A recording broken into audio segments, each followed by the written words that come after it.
मैं doctor Seema Gupta, associate professor history, government arts college Kota.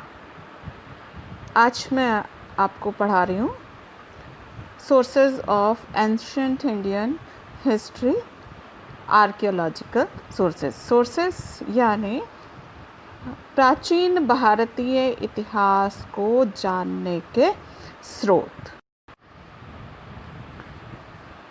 Bharat का प्राचीन इतिहास अत्यंत गौरवपूर्ण रहा है, परंतु दुर्भाग्यवश हमें अपने प्राचीन इतिहास के पुनर्निर्माण के लिए उपयोगी सामग्री बहुत ही कम प्राप्त होती है। प्राचीन साहित्य में ऐसे ग्रंथों का सदा ही अभाव रहा है जिन्हें आधुनिक परिभाषा में इतिहास की संज्ञा दी जाए। कतिपय जो पाश्चात्य विद्वान हैं वो ये आरोप लगाते हैं कि प्राचीन भारतीयों में इतिहास बुद्धि का अभाव था, लेकिन भारतीयों के इतिहास विषयक ज्ञान पर पाश्चात्य विद्वानों द्वारा लगाया गया ये आरोप सत्य से परे है, क्योंकि वास्तविकता ये है कि प्राचीन भारतीयों ने इतिहास को उस दृष्टि से नहीं देखा जिसे कि आज के विद्वान देखते हैं।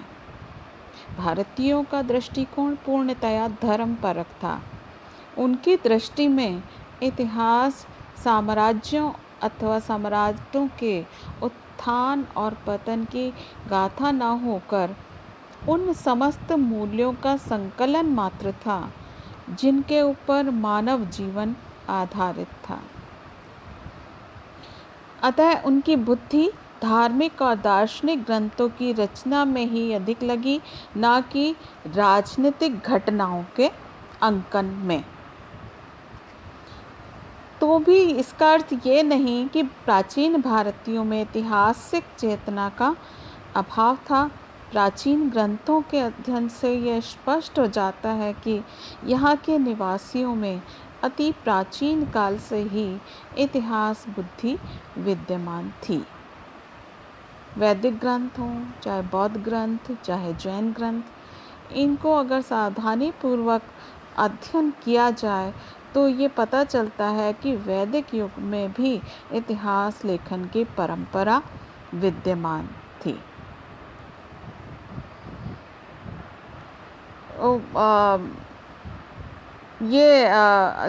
मतलब इसका अर्थ ये हुआ कि भारतीयों में इतिहास लेखन का, इतिहास बुद्धि का अभाव नहीं था। और जहाँ साहित्यिक ग्रंथ इतने सारे मिले हैं उनसे हम इतिहास का निर्माण कर सकते हैं। साहित्यिक ग्रंथों के साथ साथ भारत में समय समय पर विदेशी यात्री आए, उनका भ्रमण वृत्तांत भी इतिहास विषयक अनेक उपयोगी सामग्री हमको प्रदान करते हैं। और इधर पुरातत्ववेत्ताओं ने अतीत के खंडहरों से अनेक ऐसी वस्तुएं खोज निकाली हैं जो हमें इतिहास संबंधी बहुमूल्य सूचनाएं प्रदान करती हैं। तो सुविधा की दृष्टि से हम भारतीय इतिहास को जानने के साधनों को 3 शीर्षकों में रख सकते हैं।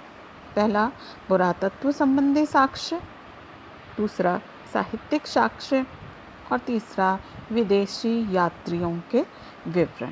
तो आज मैं आपको बताऊंगी सबसे पहले कि पुरातात्विक स्रोत क्या है। प्राचीन भारतीय इतिहास के निर्माण में पुरातात्विक स्रोतों की बहुत अहम और मूलभूत भूमिका है।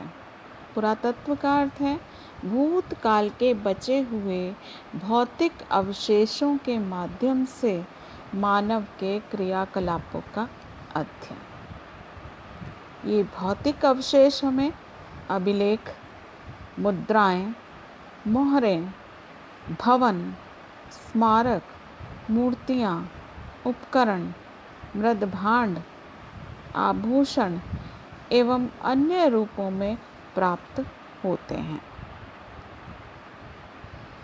भारत के पुरापाषाण काल, मध्यपाषाण काल, नवपाषाण काल, ताम्रपाषाण काल वस्तुतः इन सब का लिपि ज्ञान से रहित संपूर्ण काल की जानकारी उस काल के उपलब्ध भौतिक अवशेषों के माध्यम से ही होती है। इसी प्रकार सिंधु सभ्यता, जो एक विस्तृत भूभाग में प्रसारित थी, भारत की आधारभूत सभ्यताओं में से एक है। उसके विविध पक्षों की जानकारी हमें किससे होती है? पुरातात्विक साधनों के माध्यम से ही होती है। पुरातात्विक स्रोतों के आधार पर मिली जानकारी से ही हम साहित्यिक स्रोतों से ज्ञात सूचनाओं की परिपुष्टि, खंडन, संशोधन, परिवर्धन या परिमार्जन कर सकते हैं। पुरातात्विक उत्खननों का क्रम जारी है। जैसे जैसे नए स्थलों का उत्खनन किया जाएगा, इतिहास के बारे में हमारी जानकारी और समृद्ध होती चली जाएगी। और ये भी उल्लेखनीय है कि ऐतिहासिक ज्ञान के लिए पुरातात्विक स्रोतों को साहित्यिक स्रोतों की तुलना में अधिक विश्वसनीय, अधिक प्रामाणिक और दोष रहित माना जाता है। इसके दो प्रमुख कारण हैं। पहला कारण है, पुरातात्विक अवशेष काल विशेष के समसामयिक एवं प्रामाणिक दस्तावेज होते हैं। रेडियोकार्बन तिथि प्रणाली, स्तरीकरण एवं अन्य वैज्ञानिक पद्धतियों के माध्यम से पुरा अवशेषों के तिथि क्रम का काफ़ी सही अनुमान लगाया जा सकता है, जबकि दूसरी ओर अधिकांश साहित्यिक ग्रंथों का रचना काल हमें विदित नहीं है। अतः उनसे मिलने वाली जानकारी को किस काल विशेष से संबद्ध किया जाए, यह एक बहुत भारी समस्या है। दूसरा, साहित्यिक ग्रंथों में इतिहास के साथ साथ कथाएं, अनुश्रुतियाँ एवं लेखकीय कल्पना, अतिरंजना एवं पूर्वाग्रहों का इस तरह से मिश्रण या गुंफन रहता है कि उनमें से ऐतिहासिक तथ्यों को ढूंढ पाना बहुत ही दुष्कर कार्य है। पुरातात्विक अवशेष किसी भी काल के पारदर्शी एवं दोष रहित दस्तावेज होते हैं। पुरातात्विक स्रोतों को हम 6 भागों में बांट सकते हैं। पहला है अभिलेख, दूसरा मुद्राएं या सिक्के, तीसरा मोहरें, चौथा मूर्तियाँ या शैल चित्र और चित्रकला, पांचवा स्मारक जिसमें भवन, मंदिर, स्तूप, स्तंभ, विहार, चैत्य ये सब आते हैं, और छठा है उत्खनित पुरावशेष यानी मृत भांड, उपकरण, आभूषण आदि।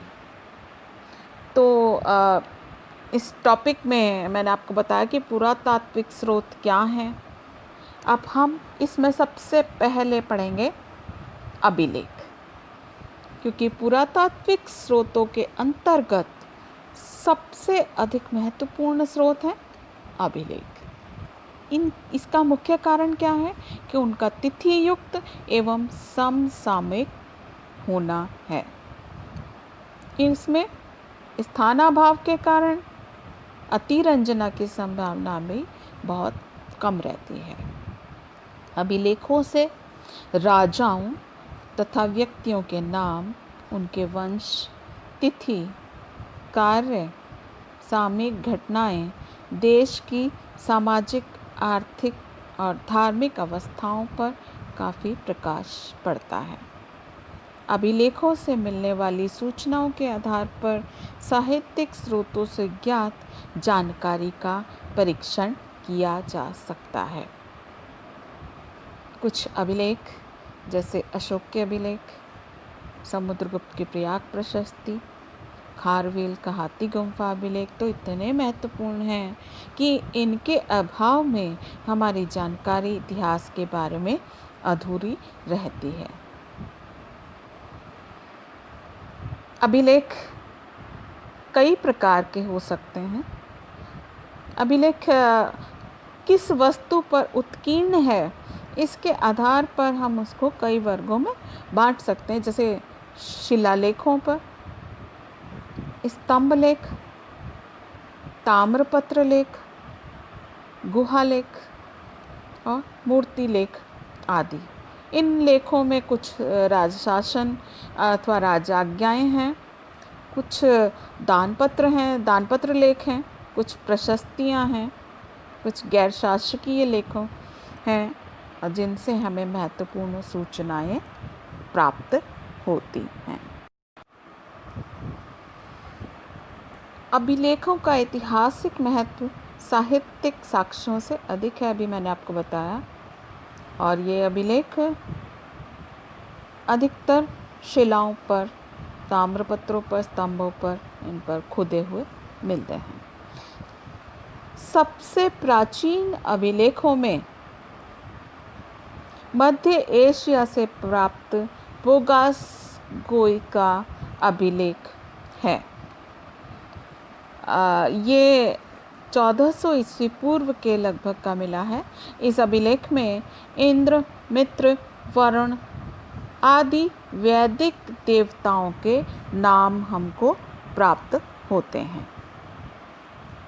इससे ऋग्वेद की तिथि ज्ञात करने में सहायता प्राप्त होती है, क्योंकि ऋग्वेद में भी इन देवताओं का वर्णन है और इसी से मिलता जुलता वर्णन जो है वो हम बोगासगोई अभिलेख में प्राप्त होता है।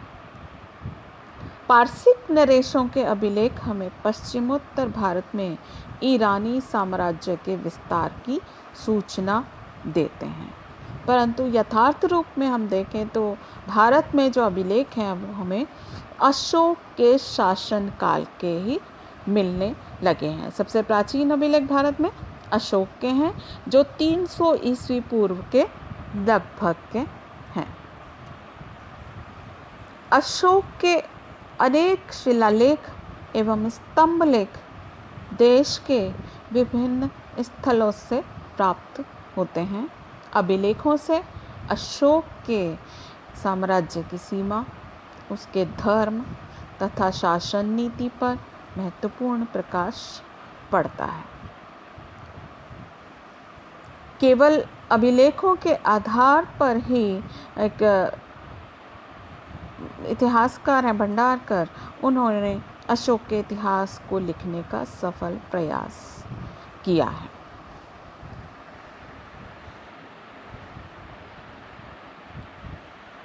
स्तंभ लेखों में अशोक के स्तंभ लेख सर्वाधिक महत्वपूर्ण हैं।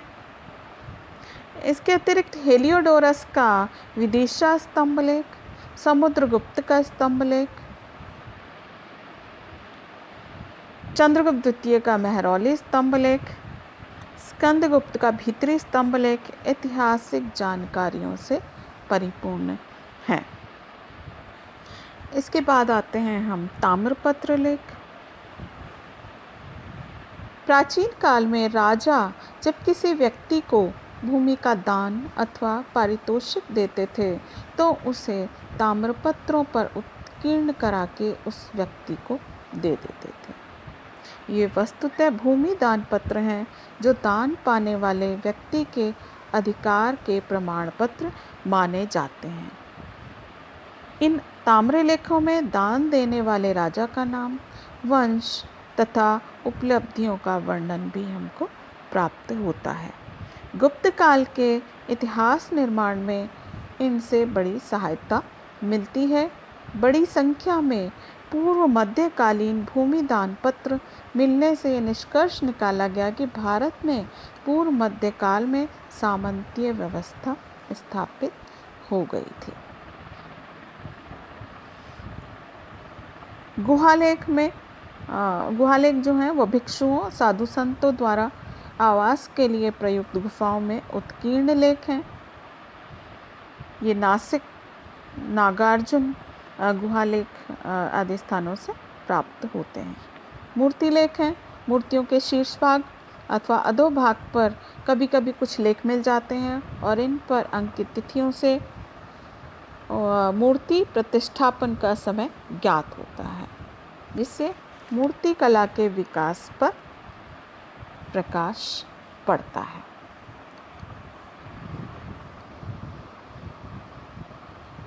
तो इसमें हमको काफ़ी सारे अभिलेख जो मुख्य रूप से प्राप्त हुए हैं वो हाथी गुम्फा अभिलेख है, जिससे खारवेल के शासनकाल के बारे में पता चलता है। ये कलिंग नरेश खारवेल का है, तिथि रहित है।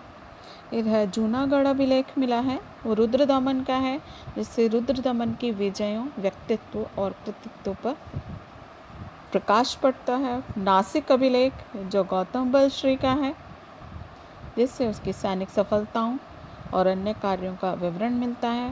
प्रयाग प्रशस्ति समुद्रगुप्त की है, जिसमें उसकी विजयों और नीतियों का पूरा विवेचन हमको प्राप्त होता है। इसी तरह मंदसौर अभिलेख जो मालवा नरेश यशोधर्मन का है। ऐहोल अभिलेख पुलकेशिन द्वितीय का। ग्वालियर अभिलेख प्रतिहार नरेश भोज का। भित्री और जूनागढ़ अभिलेख स्कंदगुप्त का। और देवपाड़ा अभिलेख बंगाल शासक विजय सेन का प्राप्त होता है। और इन सब से राजाओं के बारे में बहुत अधिक जानकारी हमको प्राप्त होती है। अशोक के अभिलेखों में मास्की, गुजरा, निट्ठूर और उदयगोलम से प्राप्त अभिलेखों में अशोक के नाम का स्पष्ट उल्लेख है। इन अभिलेखों से अशोक के धर्म और राजस्व के आदर्श पर पर्याप्त प्रकाश पड़ता है।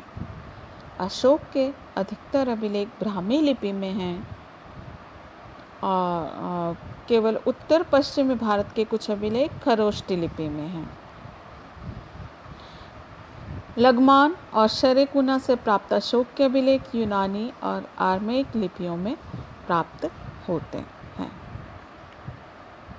प्रारंभिक अभिलेख गुप्त काल से पूर्व के प्राकृत भाषा में हैं, किंतु गुप्तोत्तर काल के अधिकतर अभिलेख संस्कृत में हैं। तो सर्वप्रथम 1837 में जेम्स प्रिंसप ने ब्राह्मी लिपि में लिखित अशोक के अभिलेखों को पढ़ा था और यहीं से पता चला कि ज़्यादातर अभिलेखों में उसका नाम प्रियदर्शी राजा है। केवल कुछ ही अभिलेख मास्की, गुजरा, निट्ठूर अभिलेख में इसके अशोक के नाम का स्पष्ट उल्लेख आया है। तो इस प्रकार से हमें बहुत सारे राजाओं के अभिलेख प्राप्त हुए हैं, जिससे उस काल के उन राजवंशों के बारे में इतिहास की विस्तृत जानकारी प्राप्त होती है। ये लेक्चर मेरा यहीं पर समाप्त होता है। अगले वीडियो लेक्चर में मैं आपको बताऊंगी सिक्कों के बारे में।